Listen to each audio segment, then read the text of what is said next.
En fait, un rétroplanning, c'est comme dans tout projet qu'on mène, on se rend pas compte, mais même quand on est solopreneur, en fait, on mène plusieurs projets à la fois et on a besoin de cadrer les choses. Donc le rétroplanning, ça va servir d'avoir la vision globale du projet et ensuite de déterminer un petit peu les grandes étapes clés pour pouvoir y arriver. Ce que j'aime bien dire, c'est que dans le rétroplanning, en fait, je le découpe en 4 phases qui sont un peu issues du design thinking. Qu'est-ce qu'on veut que les apprenants, à la fin de la formation, atteignent comme objectif. En général, pour qu'une formation se crée bien, on part un peu sur un calendrier de 90 jours. Quand tu as 1 heure de formation en ligne, faut savoir que ça te prend au moins 5-6 heures pour concevoir. Plus on va aller à l'essentiel, plus ça va être digeste, plus le travail en amont de la structuration est clair, plus après c'est facile de déléguer. Mieux vaut se dire ok, on a une demi-heure devant soi par exemple, mais que dans ces une demi-heure là, en fait j'ai plusieurs vidéos de 5 minutes, ben j'avance quand même quoi.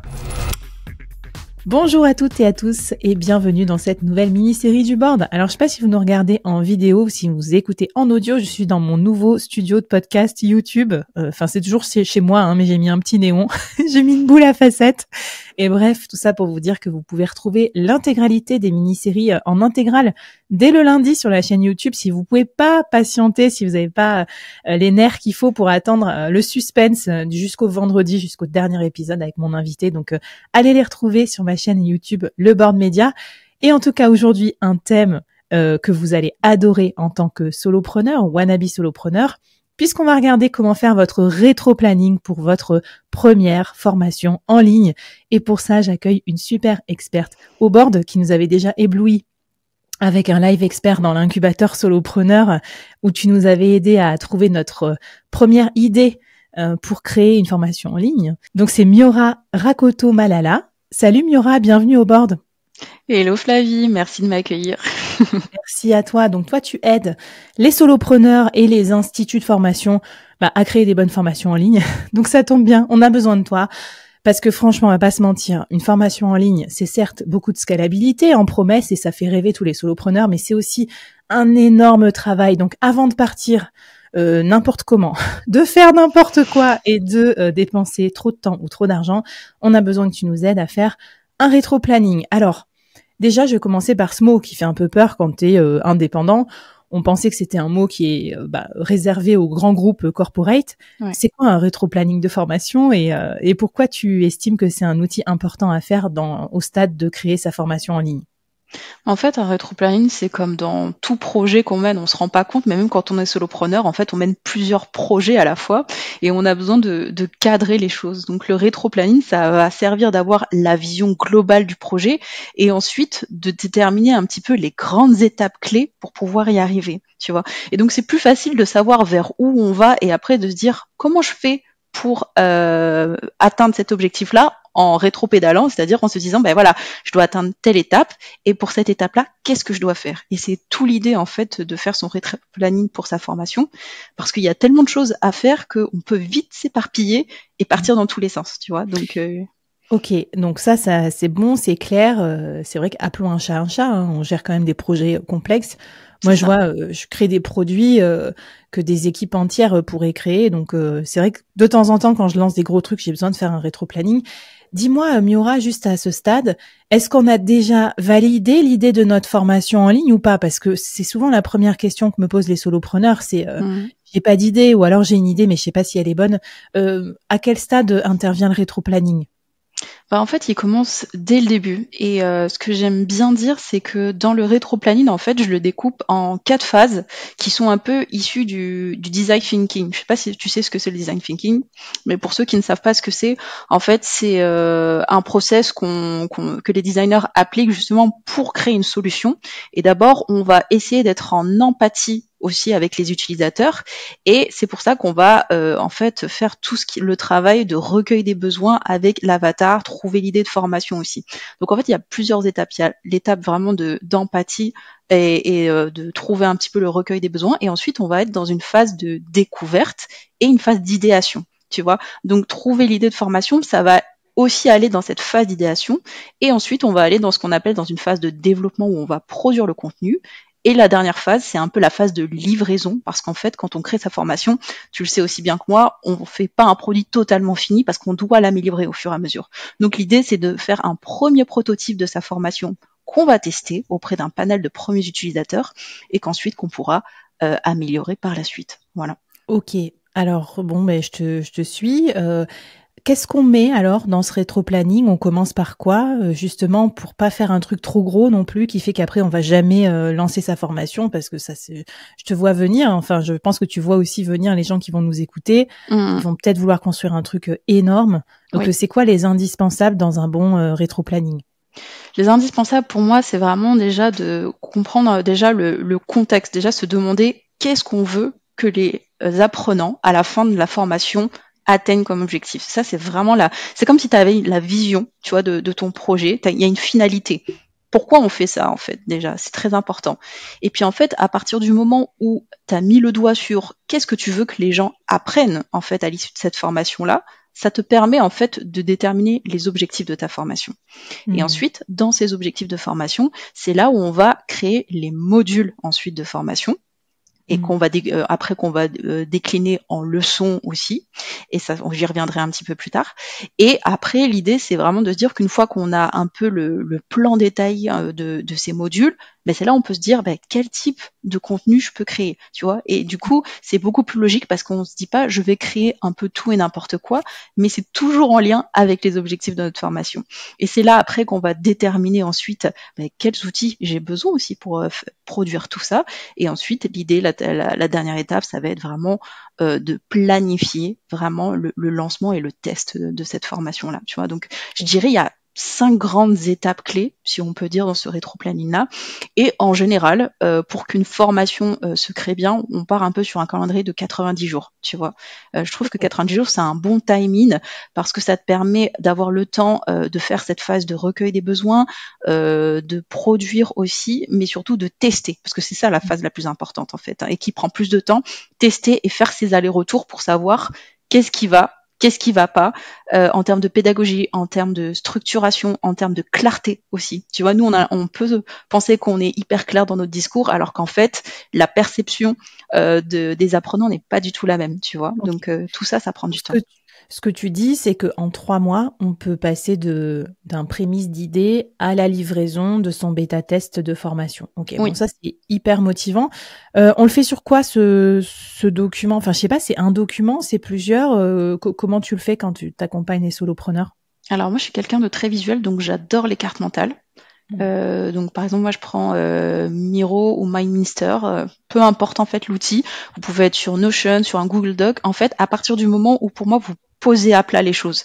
Moi je commence toujours avec une feuille de papier pour déjà un peu dessiner et ensuite une fois que j'ai les idées un peu plus claires, c'est là que je viens on va dire organiser le tout, tu vois. Mais je trouve que c'est plus facile déjà de partir tout simplement d'une feuille de papier pour ensuite après venir corréler en fait toutes les étapes clés dont je parlais tout à l'heure en fait, tu vois. Ok, super. Donc c'est comme ça que je fonctionne et avec mes clients quand je les accompagne également.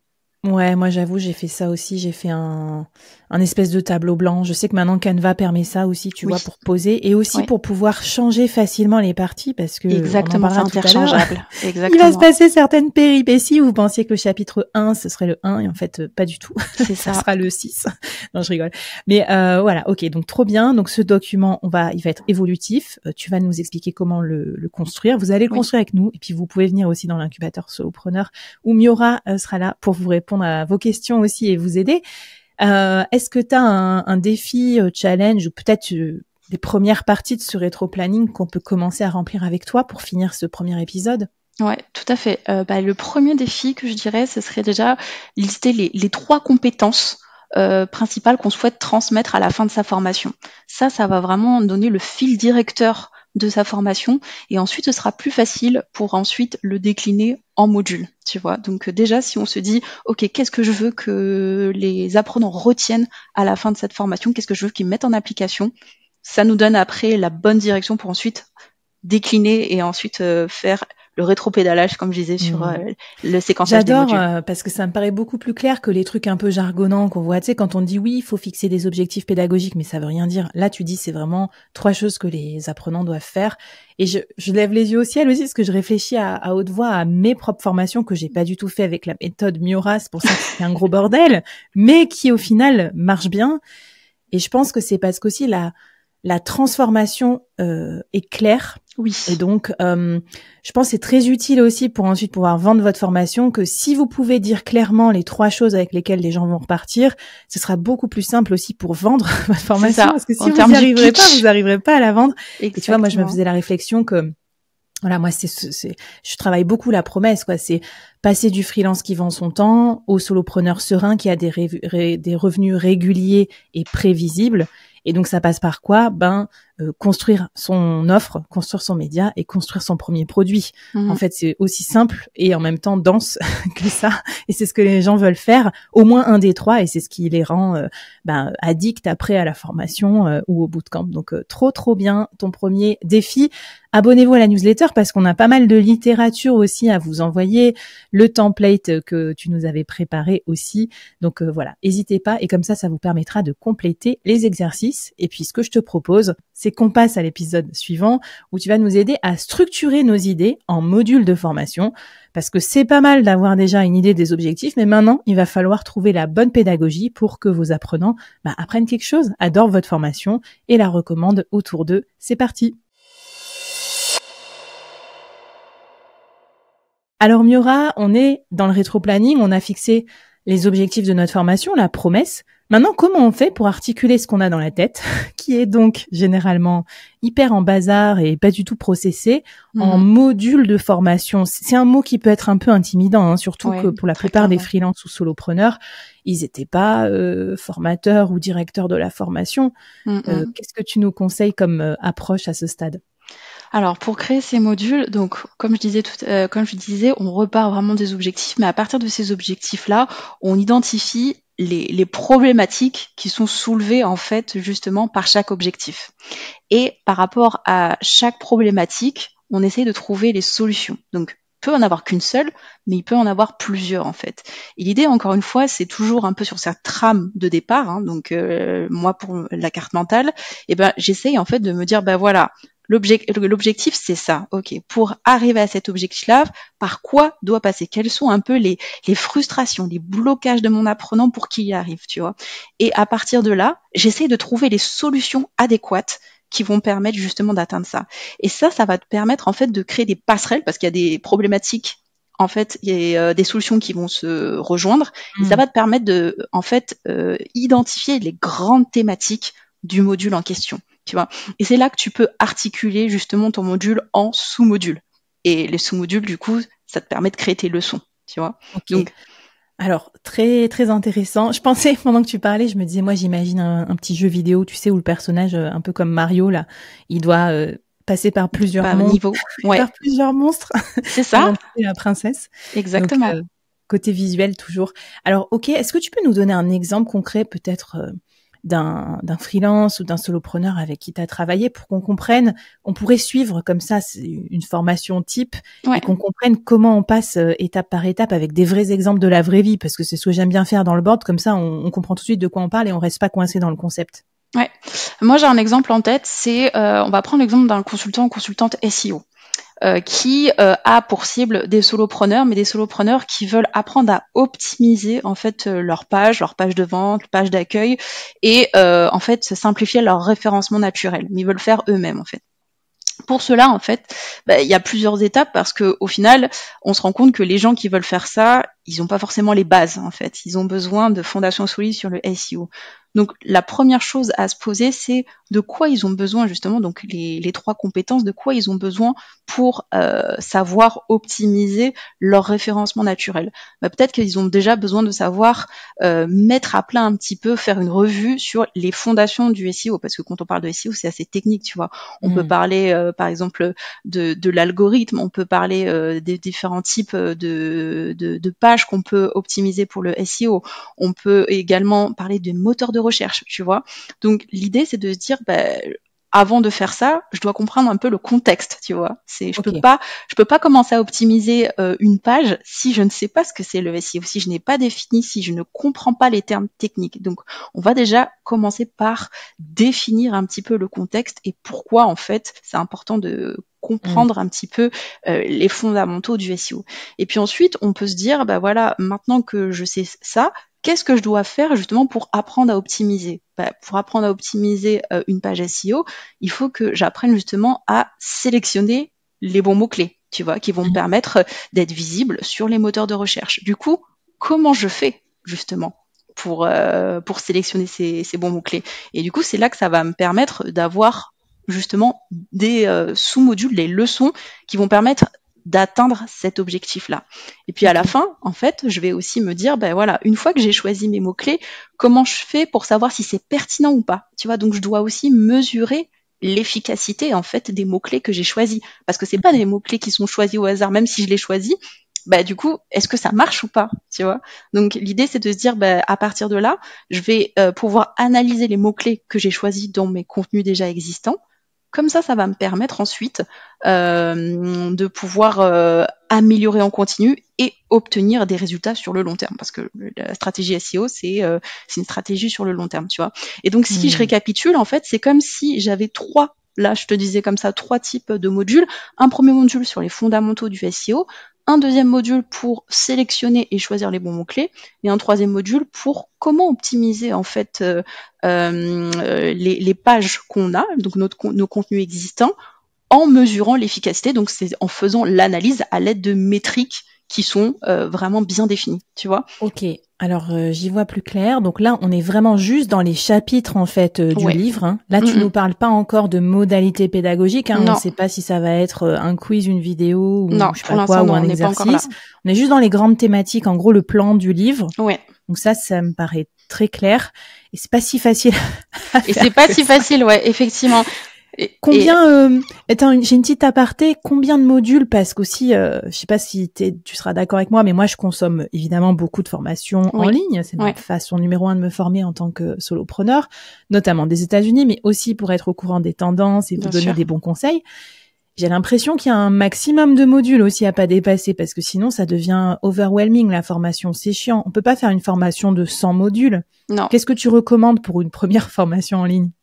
Je dirais, en fait, encore une fois, ça dépend de l'objectif de la formation. Il faut savoir que, par exemple, on va donner un indicateur de temps. Quand tu as 1 heure de formation en ligne, il faut savoir que ça te prend au moins 5-6 heures pour concevoir, tu vois. Donc, il faut faire un peu ce ratio-là aussi, pour se dire, plus tu vas démultiplier les modules, plus ça va te prendre du temps, tu vois. Donc, j'ai pas vraiment de réponse toute faite par rapport à ça, mais je te rejoins dans le fait que plus on va aller à l'essentiel, plus ça va être digeste, plus l'apprenant va pouvoir mettre en pratique, et c'est ça qui est important, c'est-à-dire que dans la formation en ligne, l'enjeu aussi, c'est qu'il y a ce côté pratique pour que l'apprenant retienne mieux et puisse réaliser en fait les exercices ou des activités qui sont adéquates. Alors c'est là où tu me disais comment on crée les modules justement avec les modalités pédagogiques, c'est à partir de là. Par exemple, si je reprends mon exemple de tout à l'heure pour choisir les bons mots-clés, tu vois, la théorie ne va pas suffire. Tu vois, si je te dis, OK, les mots-clés, c'est ça, d'accord, tu comprends le contexte, mais si tu ne fais pas l'exercice ou si je ne te montre pas, par exemple, si je te fais pas une petite démo pour savoir comment choisir tes mots-clés, déjà, tu vas pas comprendre comment faire, tu vois. Et après, si je ne te demande pas de le faire et si je ne supervise pas non plus que tu as bien choisi les mots-clés ou je te fais pas du feedback adéquat, tu vas pas pouvoir avancer dans la bonne direction aussi. Mais ça, ça c'est très bien. On va en parler tout à l'heure quand on va se lancer dans la production de contenu. Mais donc voilà, ok pour les modules. Alors moi je voulais te dire aussi que j'ai suivi il y a pas longtemps là des formations de superstars du contenu sur Kajabi. Oui. Justin Welch, Ali Abdaal, tout ça. Ouais. Et vraiment c'était des formations très courtes. Oui. Donc je vois la tendance, elle est quand même vraiment à la micro-formation parce que c'est chiant sinon. Et pour te donner un petit feedback, tu vois, moi ça fait peut-être 1 an et demi que j'ai tourné ma formation dans l'incubateur solopreneur qui est grosse en fait parce qu'il y a les 4 piliers plus 2 chapitres avant après. Donc en fait, si je devais la refaire aujourd'hui, je pense que je ferais 4 formations en gros. Construire son offre de freelance, construire son média, construire son produit et puis utiliser l'effet flywheel de la communauté. Donc tu vois, voilà, un petit conseil. Si vous êtes en train de faire une liste et qu'il y a trop de modules, c'est peut-être plusieurs formations en fait que vous êtes en train de faire. Ça répond peut-être à plusieurs besoins. Et donc pour commencer, pour vous lancer, pour pas procrastiner, pour pas y être encore en 2030, faites plus petit. Voilà. Alors, je passe sur le défi de la partie module. Qu'est-ce qu'on peut faire comme exercice pour se lancer sur cette partie Miura? Eh ben justement, trouver le titre de chaque module et une description, encore une fois, qui va bien annoncer la transformation pour chaque module. Ça, c'est hyper important parce qu'on le verra un peu plus tard dans la page de vente, tu vois.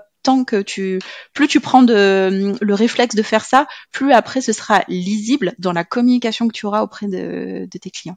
Mais t'as trop raison, c'est trop malin. En fait, vous allez perdre du temps en préparation, mais tellement en gagner après, parce qu'après, sinon, vous vous retrouverez comme moi, où quand le client arrive sur la page de vente, il peut voir juste les titres et les sous-titres, mais il peut pas voir le contenu de ce qu'il y a dans l'information. C'est censé lui donner envie d'acheter. Et là, si tous vos titres sont cryptiques, ça donnera pas du tout envie d'acheter. Donc, merci Miura de nous faire gagner du temps.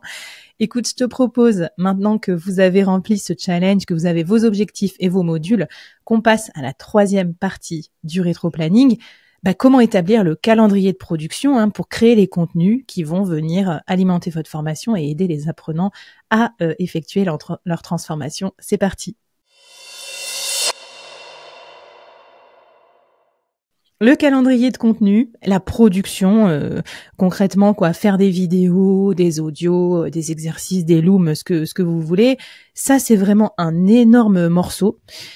Comment tu nous conseilles d'aborder le truc et comment on prépare ça dans la partie rétro-planning, à quoi on doit se préparer en fait sur ce sujet, Miura? Alors, je dirais déjà, la première chose, c'est encore une fois de formaliser un maximum. Déjà, c'est de faire l'inventaire un peu des contenus existants qu'on a déjà. On n'y pense jamais, mais tu vois, on fait tous un peu de la création de contenu, que ce soit dans sa newsletter, dans ses posts et tout, et on peut aussi recycler. Tu vois, ça c'est une astuce qu'on pense jamais. Donc déjà, recycler, commencer à faire l'inventaire, et pourquoi pas recycler ce qu'on a déjà. Ça peut déjà nous servir. Soit on le prend tel quel si ça convient à l'objectif de la formation, ou soit on le réadapte, tu vois, pour que ça puisse coller vraiment à la thématique de la formation en question.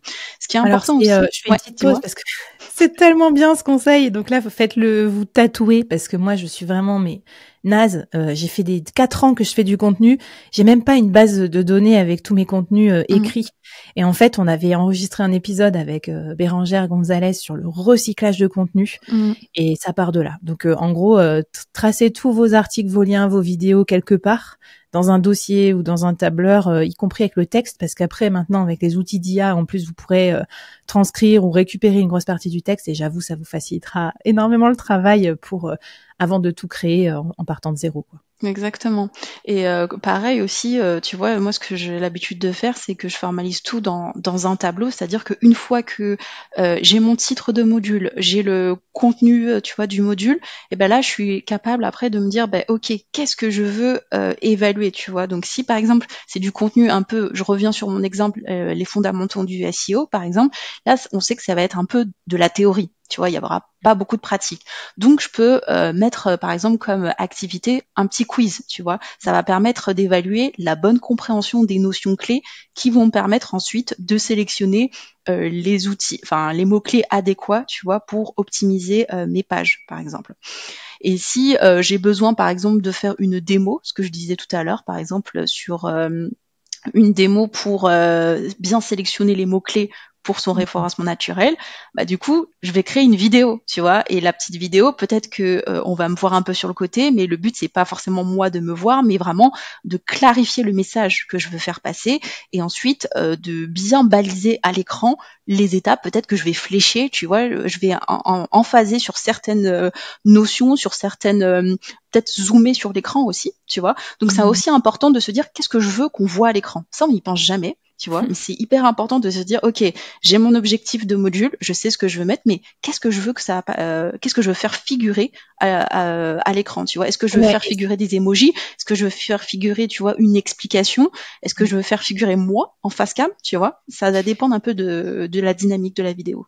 et Et t'as du raison contexte. alors de dire que d'un côté faut le cartographier parce que ça se prépare. Ouais, Parce qu'en gros, en fait, tu auras besoin de slides que tu vas montrer, de schémas, etc. Et moi, je me rappelle, ça m'avait pris du temps, ça d'aller les récupérer dans tout un tas de canevas que évidemment j'avais mal nommés. mm, Copie 1, copie 2, copie 12 de tous mes trucs au lieu de mettre les vrais noms sur ce qu'il y avait dedans. ouais, Et, euh, et surtout, après, moi, je dirais, vous catastrophez pas aussi sur la forme. Ce que tu t'écris, Miora, je trouve que c'est très vrai, c'est qu'il y a plein de façons de faire des vidéos et en fait, un loom un peu moche, mais qui analyse la stratégie SEO d'un site, bah, ça marchera tout aussi bien que votre tête dans un studio, ou pas besoin ouais, de louer un studio pour faire ça. Donc voilà, je trouve que exactement. c'est une bonne idée que tu as de dire que toutes les vidéos ne sont pas des face cam version YouTube, quoi. Ouais, et puis il faut pas se comparer non plus à des gens qui sont hyper avancés, tu vois. Quand on est au premier stade justement où on veut créer son prototype de formation, on le fait parce qu'on sait qu'on va l'améliorer, donc faut pas non plus trop se formaliser. Et une des choses aussi que je voulais partager, c'est encore une fois, ça tient du process, mais se faire des modèles, tu vois. Ça c'est un truc où on n'y pense jamais, mais tu vois, un modèle pour un support, tu vois, qu'on sait que pour les slides de formation, si on a besoin de montrer quelque chose, ben, au moins on réutilise et tout, et puis on se casse pas la tête, et ça nous servira encore sur du long terme, jusqu'à ce qu'on en Mm. ait marre et qu'on puisse plus le voir en peinture, quoi. Et t'as raison, un modèle de slide. Et moi, j'avais un modèle de script aussi, Oui, tu vois, tout où à je m'étais fait. dit, bah, pour que les modules soient cohérents, faut qu'ils commencent pareil. Donc, ils commencent par les problèmes que les gens ont sur ce sujet, Exactement. etc. Et puis, ils finissaient par, tu vois, donc, et ça, je crois que je l'avais fait dans Notion aussi. Tu sais, tu peux te créer des petits templates pour qu'à chaque fois, t'aies plus que des trucs à remplir. Ouais, Donc, pareil, voilà. sur les transitions aussi, on n'y pense pas trop, mais les transitions entre les vidéos aussi, c'est hyper important pour qu'elles soient cohérentes aussi entre elles, tu vois. Donc, on sait à chaque fois qu'est-ce qu'on doit dire en intro, en conclusion, est-ce qu'on doit faire un rappel aussi, tu vois. Ça, c'est important de bien le baliser. Plus on le fait, mieux ça rentre et on a ce réflexe-là. Après, on gagne du temps encore par la suite. Ok, trop bien. Écoute, est-ce que du coup, tu as d'autres choses à nous dire sur la partie calendrier de contenu? Donc le temps, tu nous as dit 1 heure de formation finale égale 5-6 heures de De prod. production de contenu. Ouais. Ça, c'est quand on fait tout seul Ouais, ou quand on fait tout quand on seul. Oui, délègue? oui. Comment ça se passe? Est-ce que Non, d'ailleurs, on doit faire nos contenus nous-mêmes ou enfin là, à ce stade, on est juste dans la programmation, mais qu'est-ce que tu en penses? bah ça va dépendre après du temps qu'on a. C'est-à-dire que si on se dit, bah, dans mon organisation personnelle, j'ai le temps et j'ai la bande passante pour le faire, bon, bah, ok, tant mieux.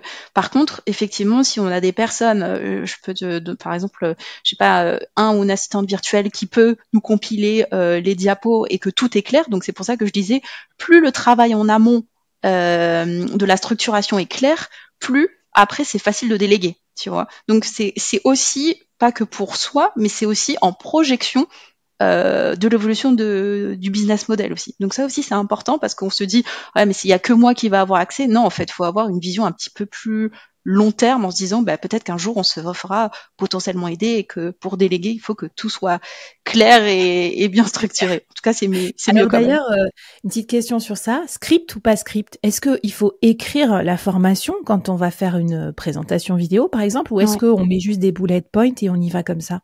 Alors ça va dépendre vraiment de l'aisance en fait, c'est-à-dire que les gens qui ont cette aisance naturelle à vraiment bien décortiquer et que le contenu est fluide dans leur tête, j'ai envie de dire, ils peuvent y aller.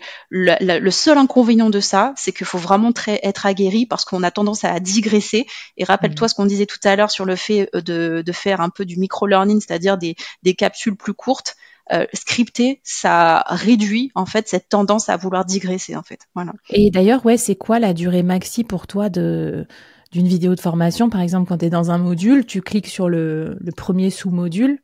Qu'est-ce qui est tolérable pour un apprenant aujourd'hui? Parce qu'on est à l'ère un peu des TikTok et compagnie, donc Ouais. faut que ça aille vite, quoi.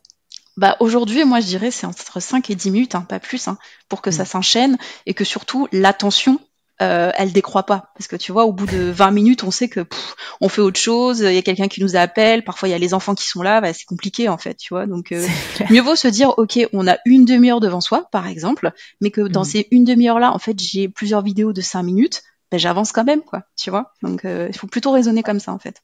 Plusieurs vidéos, voire même un mix de contenus, C'est un ça. peu de différentes formes, comme ça, on Exactement, n'est pas sur varier le même. les modalités. Parfois, ça peut être même de l'audio aussi. On n'y pense pas souvent, mais Ouais. mettre de l'audio aussi dans la formation, ça peut aussi aider selon le contexte.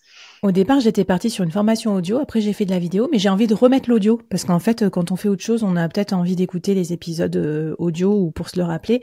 Et qu'est-ce que je voulais dire ouais, j'ai rajouté un petit truc aussi grâce aux IA. Maintenant, je mets aussi des prompts ou des choses comme ça, tu sais, Oui, pour aider à faire des exercices. clairement. Voilà, c'est juste un petit truc au passage qui aide pas mal parce que ça lance l'apprenant sur un premier exercice à faire et c'est un peu comme un petit assistant. Souvent les gens aiment bien, j'ai eu des bons retours là sur les prompts que j'ai mis Ouais. pour aider à, par exemple, tu vois, trouver sa stratégie de scalabilité, trouver sa première idée de solo média. Voilà, ça te lance un petit peu plutôt que de partir d'une page blanche. Exactement, Bon, cette phase d'idéation avec l'IA en fait, ouais, clairement. trop bien.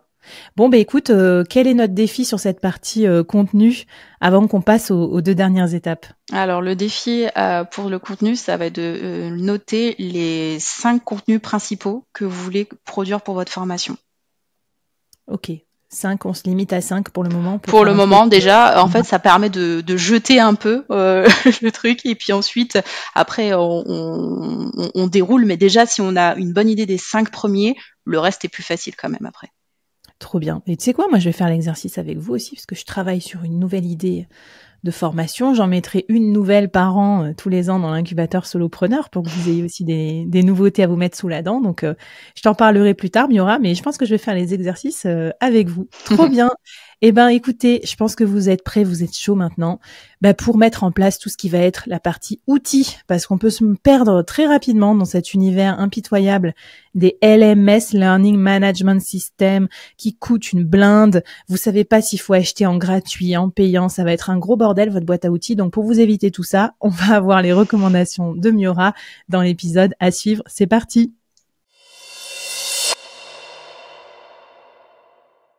Alors, quelle est la boîte à outils pour créer une formation en ligne, une première formation en ligne pratique, rapide, efficace et qui se vend, et sans non plus dépenser 2000 ou 3000 euros upfront, parce que là, tu es d'accord qu'à ce stade, on a déjà investi pas mal de temps, on aimerait ne pas investir aussi toute notre trésorerie. Ouais, c'est clair. Moi, du coup, j'orienterais vraiment sur des outils qui sont centraux, dans le sens où qui capitalisent en fait plusieurs fonctionnalités. Pourquoi? Parce que souvent, on a besoin d'outils, notamment pour héberger sa formation. On a besoin d'outils pour l'emailing aussi, justement, pour communiquer et promouvoir la formation. On a besoin aussi d'outils souvent pour enregistrer. Tout à l'heure, on parlait de Loom, tu vois, pour enregistrer le cœur de la formation. Donc l'idée, c'est déjà, avant même de choisir n'importe quel outil, c'est déjà aussi de se définir un budget. Vraiment, ça c'est quelque chose, on n'en parle jamais, mais déjà se définir un budget, ça va nous permettre après de choisir les outils adéquats. Et peut-être qu'on peut commencer par un outil, l'outil que tu utilises notamment, Flavie, par exemple System.io, qui est l'un des moins chers du marché. Mais pour autant, on sait que voilà, peut-être que ça va nous servir un temps. Et puis après, rien ne nous empêche plus tard de migrer vers d'autres outils parce que on veut sélectionner d'autres fonctionnalités, parce que on veut faire évoluer notre contenu ou parce que la plateforme ne permet plus de contenir un petit peu le type de contenu qu'on veut avoir, tu vois. Donc je pense qu'il faut déjà voir petit à petit, tu vois, pas se dire oh je veux prendre le meilleur truc du marché ou parce que telle personne fait ça, parce que en fait on peut pas se caler sur le voisin ou la voisine, c'est pas possible. On n'a pas le même budget, on n'a pas les mêmes ambitions, on n'a pas les mêmes business models, donc on n'a pas les mêmes cibles aussi d'apprenants. Et donc l'idée, c'est vraiment de faire pour moi le plus simple possible. Et pour moi, c'est vraiment déjà un système centralisé. Après, c'est toujours bien quand même d'avoir un micro-cravate aussi. Pour que le son soit quand même optimal, et aussi une lumière, tu vois, une ring light aussi, qui est pas trop chère. Donc en fait, pour un investissement de 100 à 150 euros maximum, on peut déjà commencer en fait. Et puis après, c'est là aussi ensuite qu'on évolue au fur et à mesure aussi de son business de formation. En fait, t'as raison sur le starting point. Je pense qu'il faut pas. En fait, faut pas vouloir avant même que votre formation, votre MVP soit vendue, commencer à vous dire faut que je trouve le meilleur outil de formation. Parce que moi, j'étais un peu tombée dans ce rabbit hole là et c'était l'enfer. Et je regardais des trucs toute la journée, des vidéos de comparaison, de trucs. C'était chiant. Et moi, je trouve que ce qui m'a aidé avec System.io, c'est pas, j'ai pas fait ça pour être une radine, tu vois, pour payer moins cher, mais j'ai fait ça parce que comme c'était simple et basique, ça m'a forcé à être simple et basique aussi, à pas partir dans tous les sens et à vouloir faire toutes les fonctionnalités du monde, genre des groupes de peer-to-peer, des validations, et du coup à faire un produit plus basique que ce que j'aurais pu faire initialement. C'est ça. Et ensuite, je l'ai basculé sur ma plateforme de communauté que j'utilise maintenant dans l'incubateur, Mighty Networks, mais au moins le plus gros était déjà fait. Et pour cette bascule, je tiens à dire aussi qu'il y a des gens qui pourront vous aider plus tard. C'est ça. Tu parlais assistant virtuel, digital assistant, pour vous aider à transférer les trucs et que vous y passiez pas des heures en fait. Voilà. Exactement. Donc, on avait enregistré un épisode aussi avec Priscille Maé sur vraiment toute la stack d'outils et tout, donc je vous laisserai écouter si ça vous intéresse. On vous met toute la stack d'outils recommandés par Miura dans la newsletter. Est-ce que tu as d'autres outils auxquels on pense pas forcément qui sont nécessaires? Alors tu disais enregistrer ces vidéos avec partage d'écran. À part Loom, il y a quoi qui existe?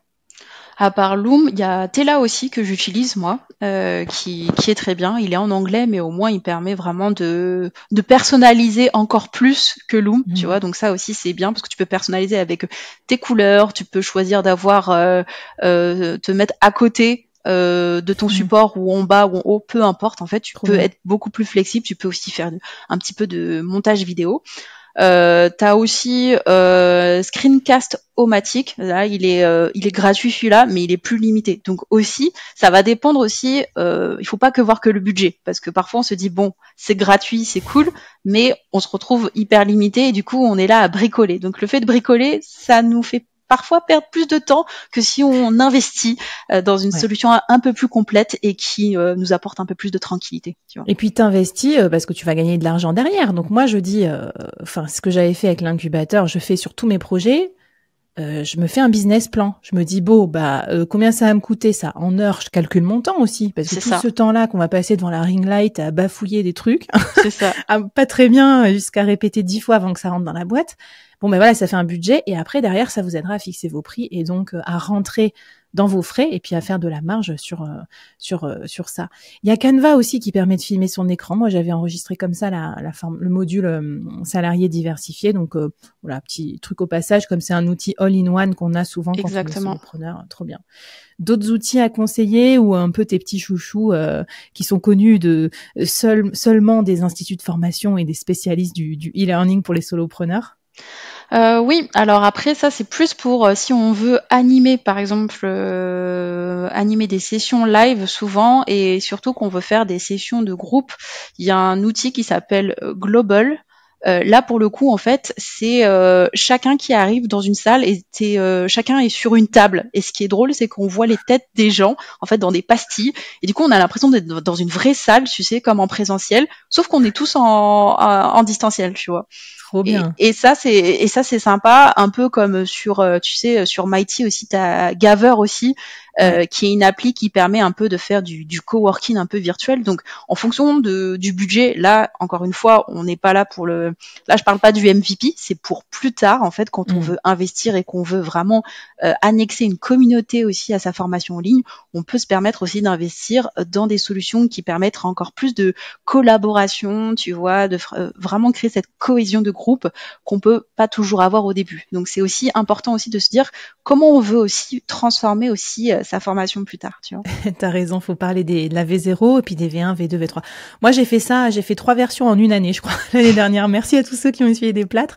Je suis partie de System.io plus Discord et maintenant je suis sur Mighty Networks avec un truc un peu plus sophistiqué. Donc voilà, vous avez le droit de changer et vous avez le droit de bouger. Trop bien. Quel est le défi pour cette partie outils Miura avant qu'on passe au final, au grand final, comment lancer et faire son chiffre d'affaires et tester sa première formation en ligne? Déjà, le défi, c'est de faire sa liste d'outils, mais pas sa liste d'outils comme la section courses, mais vraiment les outils qui vont nous permettre vraiment de manière simple et épurée de faire son MVP. Tu vois, c'est vraiment ça. Et une fois qu'on a ça, après on peut se mettre un peu sa liste un peu idéale, tu vois, en vue des prochaines versions. Mais déjà se limiter vraiment à un panel d'outils avec le strict minimum qui nous permet déjà de lancer ce projet de formation et ensuite après on verra pour la suite si on veut ajouter d'autres fonctionnalités.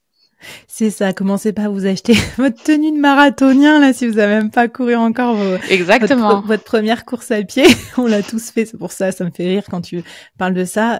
Ça me rappelle des situations existantes bien sûr. Allez hop, on vous met tous les outils et je vous mettrai aussi la stack que moi j'utilise en tant que solopreneur pour gérer mes communautés, mes formations. Et on passe au finish. Comment lancer et tester sa première version de formation pour ensuite pouvoir accélérer, scaler et enfin générer les revenus que vous imaginiez avec ce produit de formation. C'est parti.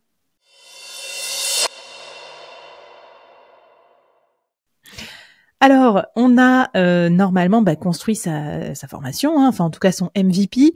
C'est jamais assez bien, mais je préfère vous dire tout de suite que c'est comme quand on écrit un livre, à un moment faut arrêter parce que il faut aller rencontrer son marché, c'est très important. Donc là, à ce stade, on en est à combien de temps là dans le rétro-planning idéalement par rapport au démarrage? Tu avais dit que c'était un plan de 90 jours. À partir de quand on est censé commencer à mettre son produit sur le marché, Murat? En fait, j'ai envie de te dire, il faut quand même au moins un mois avant le lancement, au moins à minima, tu vois, déjà anticiper la communication. J'ai envie de te dire, même en vrai, ça se fait même tout en filigrane, parce que si tu arrives sur le marché en disant coucou, je lance le test de ma formation, qui veut bien tester? C'est toujours plus compliqué. Donc, il y a des choses aussi un peu à faire en sous-marin, en filigrane sur la communication.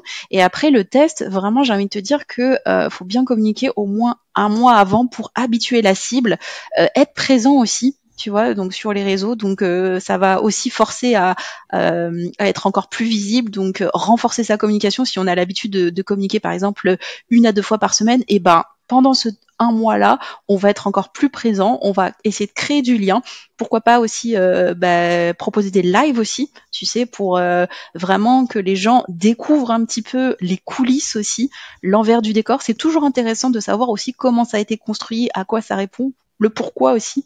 Et ça, on n'y pense pas souvent parce qu'on est plutôt là en disant là, je vous propose ça, et on pense un peu naïvement que les clients vont affluer, alors que pas du tout. Il faut aussi créer la confiance aussi. Et cette confiance-là, elle s'acquiert au fil du temps, tu vois. Ouais, alors, je pourrais réagir pendant 1000 ans sur ce que tu viens de dire, donc je vais faire court. Si vous me connaissez, si vous écoutez le board, sinon vous écoutez tous mes épisodes depuis 4 ans. Non, mais moi, c'est pas pour rien que je parle des 4 piliers de la scalabilité, parce qu'à mon avis, si on lance un produit sans médias, ou sans présence en ligne et tout, c'est mort. Enfin, je veux dire, bon courage, ou sinon vous allez mettre de l'argent dans des pubs, et encore. Parce que pour avoir le bon niveau de confiance et le bon niveau de conscience aussi du problème que vous allez résoudre, c'est bien d'en parler en fait régulièrement, même quand vous vendez pas de produits. Et du coup, deuxième idée, faire du build in public. J'arrête pas de torturer les personnes, amicalement bien sûr, les participants de mon bootcamp. Je leur dis, vas-y, parle de ton offre avant qu'elle sorte. Vas-y, parle de ton produit maintenant. Et ils résistent, Miora, ils résistent. Mais pourtant, je l'avais fait, moi, avec quand j'avais lancé Salariés Diversifiés. Oui. J'en ai parlé pendant peut-être 1 mois, 1 fois par jour. Et à la fin, j'ai fait 13 000 € de vente en 1 jour parce que j'avais, tu vois, suscité l'intérêt, pris des gens sur la liste d'attente, etc. C'était déjà mon funnel de vente. Ouais. Donc voilà, je suis complètement d'accord avec toi. Faut pas en parler à la dernière minute. Faut s'y prendre le plus tôt possible. Idéalement, dès que vous commencez à faire votre rétro-planning, mettez-vous un petit warning, commencez à en parler à ma communauté. Exactement. Et ça aussi, c'est important parce que ça te permet de bien vérifier, tu sais, de répondre aussi aux objections, notamment, parce que souvent on se dit c'est clair dans notre tête, alors qu'en fait on se confronte un peu sur le marché, on se rend compte que il y a des choses qui sont pas encore très claires, donc toute cette phase-là justement de préchauffer un peu l'audience et tout ça, ça permet aussi de répondre aux éventuelles objections que les gens peuvent avoir. Ouais, voire même de changer peut-être un peu tes modules ou tout ça. Exactement, et de rassurer, ouais, exactement. Parce que on peut être surpris. Moi, typiquement, souvent, je me dis, il y a plein de trucs que j'oublie. Parce qu'aussi, on n'a pas le même niveau que que les apprenants. Donc, on oublie des basiques. Et après, les gens, ils sont là, ah oui, mais ça, c'est quoi, au fait? Ah oui, ok, j'avais oublié. Ok, donc, qu'est-ce que tu nous conseilles d'autre pour trouver nos premiers clients? Et après, on va parler du test aussi, comment ça va se passer vraiment une fois qu'on intègre ces premiers clients. Justement pour trouver ces premiers clients, comme tu l'as dit, moi je préconise aussi comme toi le média, mais surtout, plus que tout, la liste email. Ça, c'est un fondamental parce qu'en fait, on se rend pas compte, mais le fait aussi d'être dans la liste email dans l'email en fait des personnes, ça va permettre, tu vois, d'ancrer aussi de manière différente, tu vois, sur les réseaux, c'est un peu plus impersonnel. Quand on rentre un peu dans l'univers des gens, donc dans leur boîte email, c'est encore un autre type de relation, tu vois. C'est pour ça que c'est important aussi de leur proposer, souvent ce que je propose, c'est un échantillon. Ce que je suggère, c'est de proposer aussi un peu un échantillon de ce que pourrait donner aussi la formation, tu vois. Donc ça peut être peut-être un micro-module, tu vois, donc par rapport à tout ce qu'on a fait auparavant, se dire, voilà, comment les gens pourront déjà découvrir un petit peu. Après, ça rentre un peu dans la stratégie de building public que tu évoquais tout à l'heure. Et ça permet tout de suite, de rassurer les personnes, de valider aussi la pertinence de ce que tu proposes, et surtout de montrer que toi, tu as confiance aussi dans ce que tu fais. Tu vois, tu n'as rien à cacher et que tu as confiance. Et plus tu vas faire ça, plus les gens vont se dire, c'est cool, au moins, entre guillemets, j'achète parce que j'ai confiance en cette personne-là et je suis convaincue que c'est la bonne personne, tu vois. Donc, il y a le fait aussi de créer cette relation aussi, et cette relation par email, pour moi, je trouve qu'elle est devenue quand même de plus en plus indispensable. Ça me paraît difficile aujourd'hui de se dire, je me base que sur les réseaux sociaux, tu vois, et après, sans diversifier aussi ces canaux de communication. Ouais, c'est pour ça que je pense peut-être le truc prioritaire à faire, c'est ça, c'est d'avoir au moins un lead magnet, Exactement. C'est-à-dire un aimant à lead, peut-être avec une partie de votre formation. D'ailleurs, ça me fait penser à un truc intéressant, ce que tu dis, c'est que du coup, si vous offrez le premier chapitre de votre formation, j'ai vu des gens faire ça, premier chapitre de mon livre, faut vraiment pas que ça soit un chapitre chiant, quoi, parce que souvent les formations elles commencent mal, genre bonjour, je me présente, blablabla, le vocabulaire du SEO, c'est bon, tu m'as saoulé. Tu vois ce que je veux dire? Faudrait peut-être que ça soit un chapitre quand même directement actionnable, avec tout de suite des trucs à faire et tout, parce que sinon on va dire c'est nul ce premier chapitre, bon je vais pas acheter sa formation. Exactement. Ouais, je suis tout à fait d'accord avec toi. Faut que ce soit immersif en fait depuis le début.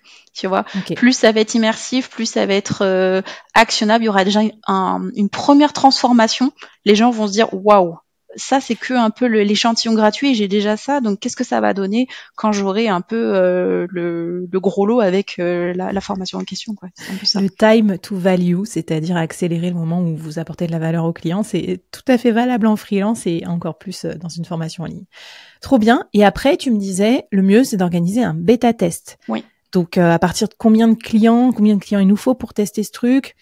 Et est-ce que c'est un test en live ou est-ce que c'est un test où quand même les gens accèdent au module? Enfin, raconte-moi un petit peu ce que tu imaginais en termes de test. Alors, moi, je suis plus partisane du test en live. Pourquoi? Parce qu'il y a beaucoup de personnes qui envoient un peu les codes, on va dire, en disant, voilà, vous voulez tester. Sauf que souvent, c'est des gens avec qui ils n'ont pas pris la peine de parler. Pour l'avoir fait moi-même un peu l'exercice pour une bêta test d'une offre, ce que je trouve ça important, c'est vraiment d'aller déjà échanger avec la personne. Donc, soit on va la qualifier, pour pas que en fait les résultats soient biaisés déjà, parce qu'on veut être sûr que la personne elle ait bien compris l'engagement qu'elle a à suivre cette bêta test, mais surtout qu'elle puisse aussi, comme c'est un peu un win-win, donc du coup le fait de se dire voilà, si tu accèdes à prix réduit à ce premier test, du coup moi en échange j'ai besoin de tes retours, mais de tes retours vraiment personnalisés. Et je conseille toujours, encore une fois, d'avoir un fichier qui va permettre de recueillir un peu les retours, pas juste d'écouter les gens, mais de les noter. Parce que du coup, sur le moment, on se dit ok, super, je comprends. Et en fait, on a tout oublié après, quelques semaines après, quand on passe à autre chose, quoi, tu vois. Et on se rappelle des choses, on se dit mais oui, mais en fait, telle personne, elle avait dit que qu'il y a ça qui l'a bloqué ou ça, c'était pas clair, tu vois. Donc il n'y a pas besoin d'avoir un échantillon très vaste en fait. Tu vois, tu peux avoir mieux vaut avoir peu de personnes, mais des personnes qualifiées, plutôt que d'avoir 10-15 personnes qui sont des touristes en fait. Ouais, complètement d'accord. Et pour rebondir sur ce que tu disais, moi j'avais un Typeform où je récupérais les avis écrits après chaque module. En plus, il y a plein de trucs, genre il y a des coquilles aussi, genre là t'as mis 2P, là t'as machin, t'as dit 2 fois le même mot. Alors ça tu oublieras à coup sûr. Et puis et pour ma formation salarié diversifié, j'avais testé en live en fait. Avant de tourner les modules, j'avais fait mes 5 modules en 5 lives, 5 vendredis midi. Et après, je regardais la tête des gens pour voir si Si vous avez l'air C'est complètement un bon perdu ou indicateur pas. aussi, hein, vraiment en termes de perception, en termes d'émotion. Est-ce que ça les frustre? Est-ce qu'ils comprennent ou au contraire, est-ce Mm. que ça valide un peu ce que tu fais? C'est hyper important pour moi. Je préconise vraiment un peu ce que tu as fait, hein, vraiment ce test en live. Comme ça te permet vraiment sur le moment de recueillir un maximum d'infos formel comme informel, on va dire, et tout de suite après de se dire, j'avance dans la bonne direction. Alors que si les gens ils le font chacun dans leur coin, bah, Mm. t'es pas sûr en fait de créer aussi ce momentum avec eux, et après peut-être que ça va être des prochains clients en fait, tu vois. Donc c'est Ben aussi oui, en ça qu'il faut plus, le voir. rappelez-vous que même quand on paye, des fois, on fait pas les formations en ligne. Alors, C'est si en ça. plus vous l'offrez gratos en bêta-testeur et que la personne a dit OK pour vous faire plaisir, mais qu'elle en a pas trop besoin, va vraiment falloir faire du marquage à la culotte. D'ailleurs, moi, j'ai jamais fait de bêta-test gratos, en fait. J'ai toujours fait des bêta-tests pas chers, mais pas non plus zéro. Ouais. Parce que moi, il y a un petit côté, si c'est gratuit, ça a pas de valeur, donc je suis sûre que la personne va pas le faire ou va pas venir au live, quoi. C'est ça. Il y a un manque d'engagement aussi quand la bêta test est gratuite. Moi, ce que j'avais fait, c'est que j'avais proposé en fait un étalonnage, c'est-à-dire que les premiers en fait, ils avaient un prix hyper réduit, et au fur et à mesure, j'avais fait jusqu'à 15 personnes. Et au fur et à Mhm. mesure, j'augmente un peu le prix. Bon, évidemment, il y a un prix que je dépasse plus, mais jusqu'à ce que j'obtienne. Et en fait, du coup, ça crée un peu ce sentiment d'urgence en se disant, ah ouais, en fait, j'en ai vraiment besoin, donc je vais être parmi les 5 premières pour avoir le tarif le moins cher. Trop bien. Bon, mais écoute, Miura, je pense qu'on pourrait parler de ça pendant 1000 ans. On va peut-être faire d'autres épisodes sur, tu ouvres plein de portes, là.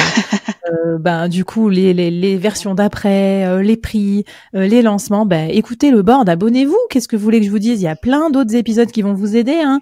Créer son lead magnet avec Kevin Pem, enfin plein d'autres. Voilà, je pense pas à tous ceux que j'ai déjà enregistrés, mais donc go, lancez votre première formation en ligne et bêta-testez-la. Et si vous avez besoin de bêta-testeurs et que vous ciblez les freelances et solopreneurs, venez dans l'incubateur, il y en a plein. Peut-être que vous mettez dans la partie entraide ou dans la partie auto-promo, vous trouverez peut-être vos futurs bêta-testeurs. Miura, est-ce que tu as un conseil final pour tous nos valeureux solopreneurs qui vont se lancer dans la construction de leur rétro-planning? Déjà de ne pas paniquer, c'est la première chose. De ne pas paniquer, de faire au plus simple, et surtout de vous donner une échéance temps. Ça, on le dit jamais, mais donnez-vous une deadline en fait. C'est hyper important parce que sinon, comme tu disais, on peut y être jusqu'en 2030, et en plus, plus on attend, plus en fait le contenu qu'on a en tête, il va devenir obsolète, parce qu'avec tout ce qui arrive aussi sur le marché et tout, ça évolue tellement vite que en fait, il n'y a pas de meilleur moment. Donc lancez-vous. Voilà, c'est tout ce que j'ai envie de dire. Trop bien. Et puis peu importe comment ça marche, je trouve que le premier lancement c'est toujours tellement instructif. Ouais. Et en fait vous serez tellement meilleur ensuite au deuxième, troisième, quatrième. Donc lancez-vous et lancez-vous vite, même si c'est un peu plus. Enfin vous seriez perfectionniste, vous auriez envie d'améliorer, mais vous apprendrez plus en lançant vite qu'en procrastinant pendant 7000 ans. Trop bien. Merci beaucoup Miura pour tous tes conseils. On te retrouve où si on veut faire appel à tes services et à tes talents du coup de pédagogie et de formation en ligne? Sur LinkedIn directement, Miura Rakoto Malala, vous allez me trouver facilement. Trop bien. Merci beaucoup. Merci à toutes et à tous de nous avoir écoutés, et à bientôt dans les autres mini-séries du board, et surtout, bonne construction à vous de votre première formation en ligne. C'est parti. Salut tout le monde. Salut, merci.